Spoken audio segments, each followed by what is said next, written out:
our senior and most respected brother, Justice Sharad Arvind Bobde, former Chief Justice of India, my very distinguished colleagues in the Supreme Court, Justice Bhushan Gavai and Justice Abhay Oak, respected former judges of the High Court and of the Supreme Court, Justice Sirpurkar is part of the audience, Justice Devendra Kumar Upadhyay, Chief Justice of the Bombay High Court, Justice Nitin Samre, Administrative Judge, Judges of the High Court, Dr. Birendra Saraf, Advocate General, Member of the Bar Council of India and members of the Bar Council of Maharashtra and Goa, Mr. Atul Pandey, President Nagpur High Court Bar Association, the Secretary of the High Court Bar Association, members of the association, esteemed dignitaries, including officials of the state government, members of the registry, my own Secretary General Mr. Atul Kurekar, ladies and gentlemen. Just this morning, I was reading a beautiful article in the New York Times by Justice Stephen Breyer about what judges of the Supreme Court do apart from disagreeing or agreeing with each other on the bench. In India, we tend to agree much more than the American Supreme Court. And the drift of the article is that despite the fact that judges express their views either in favor of what the other judge is saying or against the view so dispassionately and sometimes with a great deal of vigor, they are at heart very good friends. Justice Bobde narrated how we came to call each other Lordship at a time when the vagaries and uncertainties of the appointment process were confounding us as to whether we would at all become judges of the High Court. We decided to call each other Lordship, which we still do today. Justice Gavai, to both Justice Bobde and me, is HMJ. So even today in the Supreme Court, when we meet in the coffee lounge, I welcome him because I normally arrive a little before he arrives. I always call him HMJ welcome. I've had a long association with both the bar and bench at Nagpur. I had the privilege of sitting here twice for over 3 months when I was still cutting my teeth as a young judge of the High Court. And I learned a great deal from the bar. I spent very happy months here in the company of all of you who educated me in areas of law which I was not familiar with. But even before that, I was a beneficiary of members of the bar who made this cross-migration to Mumbai. Justice Bobde's distinguished father, Bhausad Bobde, and Justice Vasanthi Naik's very distinguished father, Mr. B.R. Manohar. I can only tell you this, that one of the early cases which I appeared as a junior with Mr. Bhausad Bobde involved the withdrawal of the prosecution which was launched against the head of the Dawoodi Bohra community. And the test was, what is the test to be applied for the withdrawal of a prosecution of this nature? And I learned so much, not merely about the law, but about strategizing about the law from Bhausad in that case. Bhausad was flooded with work, far more work than he could handle, particularly after he became Advocate General. And ever so often I would get a call from him, and in his typical way he would say, Chandrachud, you go to Madgaon and argue this matter. And I would go to Madgaon and argue that matter because he couldn't do the matter. Speaking about B.R. Manohar, there was a case which was a very complex EXIM case, import and export case. Our senior, who was briefed in the High Court, names not to be taken, on every occasion that the case was listed, would say that I don't know anything about this case because it is so complex and please brief me all over again. The day before the final hearing was to start, we were told by the clerk of the senior that he is not going to accept the brief and he is returning the brief. The advocate on record was simply astounded because we had spent about 8 or 9 days in conference with the senior. So he asked me whom should we brief, and I said, let's go and speak to Manoj Sahib, who has just come to Mumbai for some other case. So he said, I'm going to go back to my room at the Oberoi by about 12:30. Come and see me at 5 o'clock in the evening for conference. At 5:30, when we went to Mr. Manohar's room, he was completely ready with the facts and the law. He had typically his green register where he would make notes in his beautiful handwriting. And he told us at 5:30, I have 3 questions to ask you about this case. That's all that you need to answer. I'm ready with the case. As for the rest, I'm giving you a list of authorities. Please keep them ready in the court. Justice Gavai in his presentation spoke about how glad he is that Justice Sambre has made the shift back from Mumbai to Nagpur to head this bench as the administrative judge. Of course, I support that. But equally, I do respect the fact that this cross migration is taking place between Nagpur and Mumbai. That was the tradition in which stalwarts from Nagpur came to Mumbai, established themselves as leading members of the bar in Mumbai. Likewise, lawyers from Mumbai appeared here, judges from Nagpur came and occupied important positions. I personally learnt a great deal in my early years as a judge of the High Court from senior colleagues like Justice Daga, who is present in the audience, with whom we shared so many happy moments discussing not just law but life as well. I learnt a great deal from members of the services, from the service judiciary who became judges of the High Court. Justice R.C. Chavan is here. As a young member of the bar who was appointed to the judge to be a judge of the High Court at the raw age of barely 40, I knew little about the district judiciary. But we learned a great deal about the district judiciary in our contact with members of the district judiciary who came to occupy important positions of responsibility in the High Court. So I do believe that this cross-fertilization of ideas, without regard to hierarchy, without regard to status, is crucial to promote the stability of our High Court as an institution.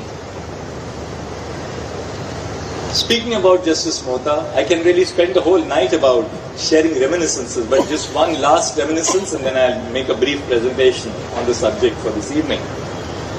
I was appearing before a division bench which was presided over by Justice Mohta in a very important case relating to a Sakhar Karkhana. The bench of Justice Mohta and Justice Jhunjhunwala was dead against us.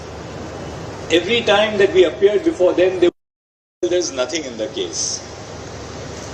On the last date before Diwali, the matter was called out in chambers before Justice Mohta, and Justice Mohta turned to me and said, well, he said, counsel, would you like to take your chance before another bench? Today is the last date before the Diwali and the assignments will change as they do in Mumbai after Diwali. So would you like to go before another bench? We'll release this from Pathar. So I looked at Justice Mohta and I said, my lords, I've argued this case to the best of my ability. I know that your lordship is completely against, but I'm personally satisfied as a lawyer that I have said all that needs to be said in this case, and your lordships has understood everything that needs to be understood in this case. So I would request you now, please close this case for judgment. I will not take much of your time on the day before Diwali, but please deliver judgment. I understand that your lordships are against me. So the two judges looked at each other, they confabulated, and they said, well, we are also tired at the end of a long term, let us go before another bench. So please don't insist that we write the judgment in this case. So the matter was made departed. I re-argued it before another division bench and succeeded hands down with a full refund of tax. But later, Justice Mohta called me to his chamber and he said, irrespective of what happened in your case before some other bench, I must tell you that when you left the chamber, you grew in our respect because you placed the dispensation of justice above the needs of your own client. And that's what I wanted to begin by sharing with the members of the bar. So all of us have been beneficiaries of this great tradition of Nagpur. So this year I am delighted to be part of the Centenary year celebrations of the Nagpur High Court Bar Association. On 6th of January 1940, when this magnificent High Court building was inaugurated, it was described, as Justice Bobde said, by the erstwhile Viceroy as a poem in stone. Even today in 2024, with all the advancements in technology and modern design, this building remains an architectural marvel.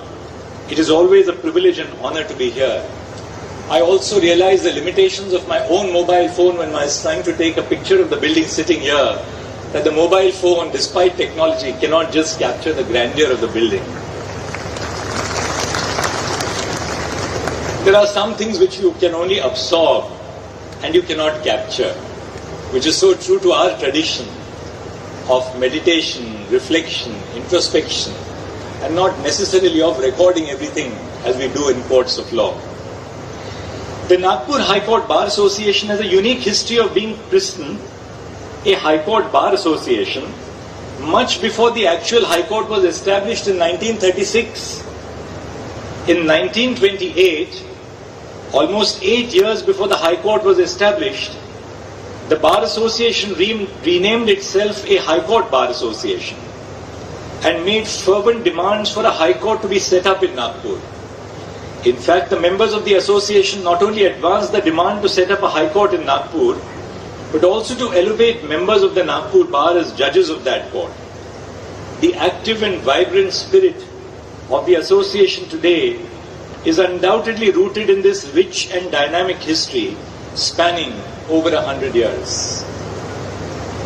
The Nagpur Bar has given to the country legal stalwarts and judges who have left a deep imprint on our judiciary and the jurisprudence of our courts.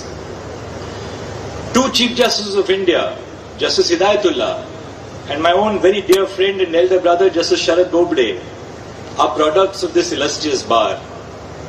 The Supreme Court has been enriched by the invaluable contributions of several judges from the Nagpur Bar, such as Justice Sir Vivian Bose, in whose court I had the great privilege of sitting, courtroom number BB, Justice J.R. Mudholkar, Justice A.P. Sen, with whom I would spend many, many evenings as a visiting judge in Nagpur, Justice V.S. Surpurkar, and of course my own very dear colleague, Justice B.R. Gavai.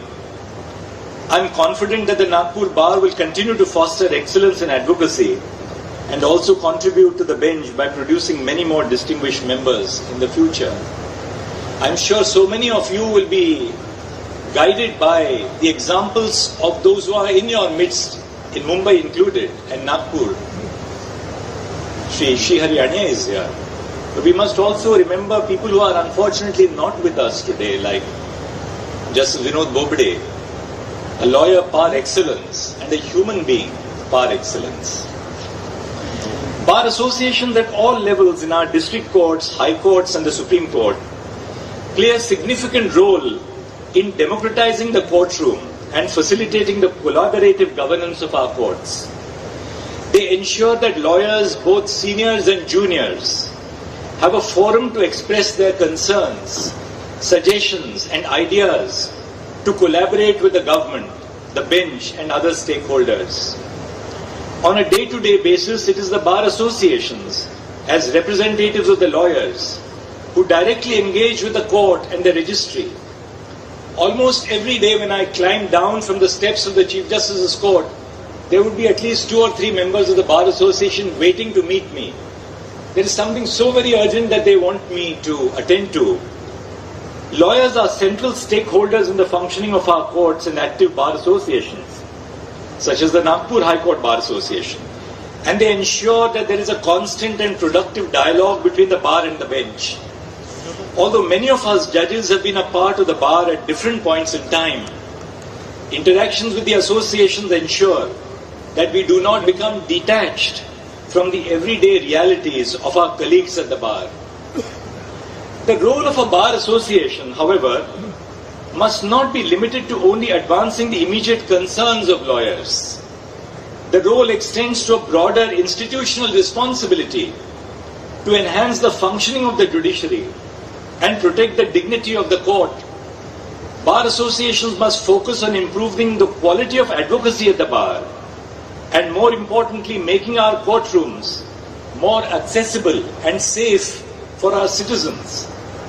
Recently, the Supreme Court took suo motu cognizance of an incident involving the manhandling of a senior advocate and a young lawyer in one of the district courts during a boycott called by the Bar Association not too far from Delhi.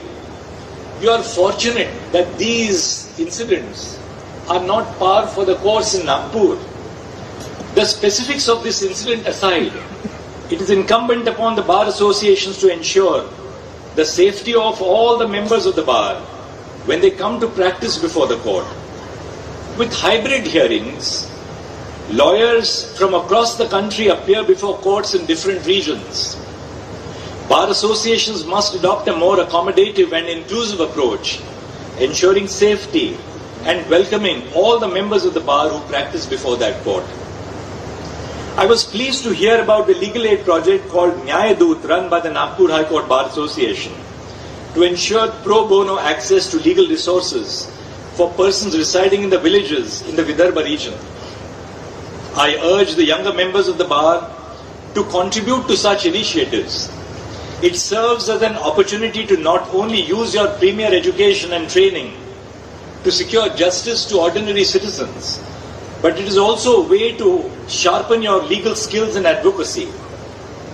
Similarly, the steps taken by the Nagpur High Court Bar Association to mentor and improve the skills of younger members of the bar by regularly organizing lecture series and study circles must be appreciated. My last act before I left my position as visiting judge at Nagpur to go to Mumbai was to deliver a lecture on international law, which the bar had requested me to deliver. I must also highlight the importance of having an independent bar and, as a result, independent bar associations. The judiciary has time and again risen to the occasion to assert its independence and non-partisanship, a separation of powers from the executive, the legislature, and vested political interests. We must not forget, however, that there is a close link between the independence of the judiciary and the independence of the bar. The bar as an institution is essential to preserve judicial independence, constitutional values, and the dignity of the court. In a vibrant and argumentative democracy like ours, most individuals have a political ideology or inclination. To quote Aristotle, human beings are political animals. Lawyers are no exception. However, for members of the bar, one's highest loyalty must not lie with partisan interests, but to the court and the constitution. In many ways, it is an independent bar that is a moral bulwark to protect the rule of law and constitutional governance. Judgments of our constitutional courts are the culmination of rigorous proceedings, thorough legal analysis, and a commitment to constitutional principle. But once the judgment is pronounced, it is public property. As an institution, our shoulders are broad. We stand ready to receive both praise and criticism, bouquets and brickbats, be it through journalistic pieces, political commentary, or on the social media. But as members and office bearers of bar associations, with years of training and experience, you must distinguish yourself from the lay person while reacting to judgments of the court and engaging in legal discussion. Of late, I have been very disturbed by the tendency of members of bar associations to comment on cases which are pending before the court and of commenting on judgments delivered by the court. You are first and foremost officers of the court, and the dignity and truth in our legal discourse is in your hands. As members of the bar, it is incumbent upon you to communicate the judgments of the court to the public, utilizing platforms such as opinion pieces in newspapers, media appearances, and public lectures. In this sense, the bar has the potential to act as a bridge between the court and the citizens. In fulfilling your role, the bar can effectively translate complex legal concepts and precedents into accessible language for the public. fostering a deeper understanding of our constitutional values and the true purport of our judgments. On many occasions, I have spoken about the need for representation of women in the judiciary and as members of the bar. Statistically, the number of women lawyers practicing across the country has increased manifold over the last few decades. There was a time when you would enter a high court or even the Supreme Court and only see a sea of men. Many female advocates recall a time when they were the only lawyers going through security checks for women, while long queues formed at the men's security check outside the Supreme Court. This situation is radically altered today, with a large number of women not only formally joining the bar, but also setting up a thriving practice. Recently, the Supreme Court designated 11 women as lawyers, as senior advocates, in one go, signaling the change in the demographic of our successful lawyers. The Nagpur bar is no exception. Of the 3,000 members, more than 500 members are women. As the demographics are changing in the legal profession and more young women are entering the field, this number will only increase. However, even as the number of women lawyers is increasing at an unprecedented pace, this trend is not reflected in the composition of our elected bar associations or even our bar councils. When there are no formal barriers to contesting elections and the number of women lawyers is increasing, the question that arises is, why are more women not contesting and winning elections to bar associations or bar councils? This lack of representation is not unique to the Nagpur Bar Association, but permeates to bar associations and bar councils across the country. A study which was conducted in 2021 revealed that only a meager 2.04% of the elected representatives in the 21 state bar councils are women. Not a single office bearer of the Bar Council of India is a woman. There is only one woman member in the Supreme Court Bar Association Executive Committee. Contesting elections for bar associations and for bar councils requires extensive networking, campaigning, and soliciting of votes, which often leads to the formation and perpetuation of an entrenched old boys club. This environment can act as a significant disincentive for women, discouraging them from participating in these elections, let alone engaging in campaigns and successfully winning them. It is not enough to remove formal barriers to women lawyers contesting elections. It is the responsibility of the existing male office bearers to not only encourage and support women lawyers who stand for election, but also make the environment conducive for them to stand a fair chance. I am optimistic that the Nagpur Bar Association, with its glorious history of fostering social change, will take proactive measures in this direction. I also urge all the women advocates in the audience to assert their position in the Bar Association, come forward, contest elections and hold positions of responsibility. In many ways, the city of Nagpur holds immense importance in the life of our republic and the life of one of the founders of our republic, Dr. Babasaheb Ambedkar. It is here that Babasaheb embraced Buddhism, and his final remains are enshrined in the central dome of Diksha Bhumi Stupa. Additionally, Shantivan, housing a museum with Dr. Ambedkar's personal belongings, can be found in the nearby village of Chicholi. This year marks not only the centenary of the Bar Association, but also 100 years since Dr. Babasaheb Ambedkar began his law practice.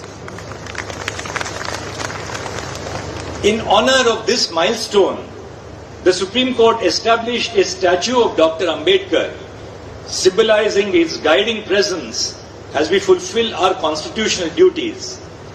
In a sense, a little part of Nagpur is now forever a part of the Supreme Court. Dr. Ambedkar's motivation to pursue a legal practice was rooted in the independence a legal practice provides.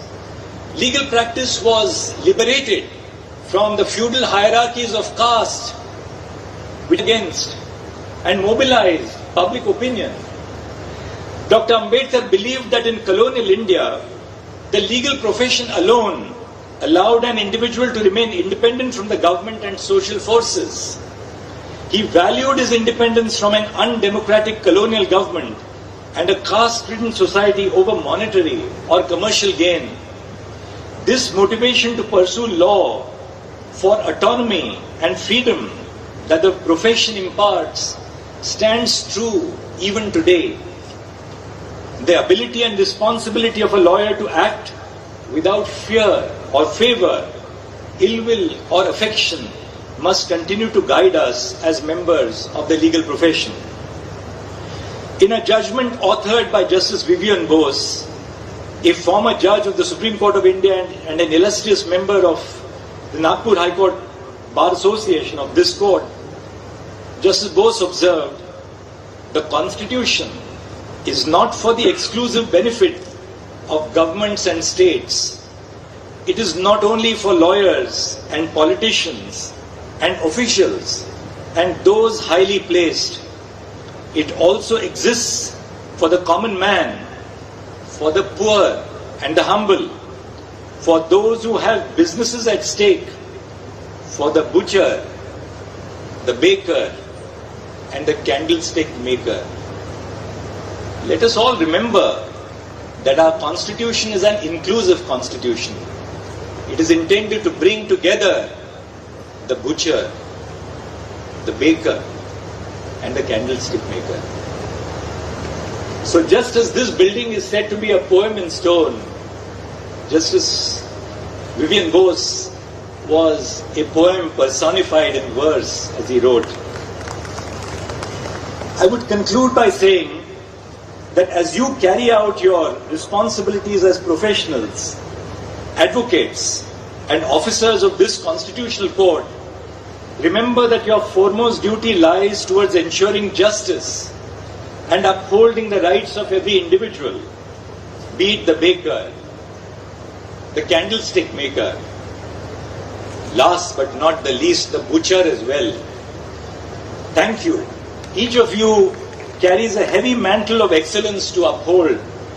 I am certain that all members of the Bar Association will live up to the illustrious reputation of this historic bar, embodying integrity, diligence, and excellence in your legal practice. Justice Gawai said before he ended that he is not making a long speech because he will speak tomorrow and come back during the year-long celebrations. I made a long speech, but I expect that I will also return during the year-long celebrations.